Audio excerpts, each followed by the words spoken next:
احسان سانتش انجام میشه، گل توی دروازه. مهدی طارمی زده، خودشون زدن، گل برای ایران.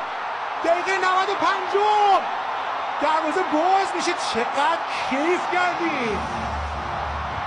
جونم آقای عزیز بوحدوس فکر کنم گل به خودی زد، اولین گل به خودی جام ما رو 1-0 برنده میکنه. 1-0 نفع تیم ایران. ببینید این طرفدارا رو، کیف کنید، لذتشو ببرید. کارلوس کیروش رو ملاحظه میکنید، دقیقه 95 حساب کار 1-0 مهدی ترابی بود اونجا. با هم ببینید سانت عالی احسان آیستادی چقدر خوب و خوشگل زد به خودشون.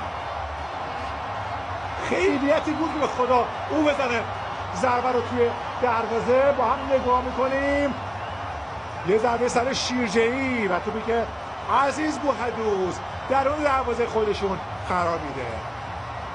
جونم کیروش، چقدر این تیم خوبه، چقدر این پسرها خوبن، چقدر داریم لذت میبریم ما.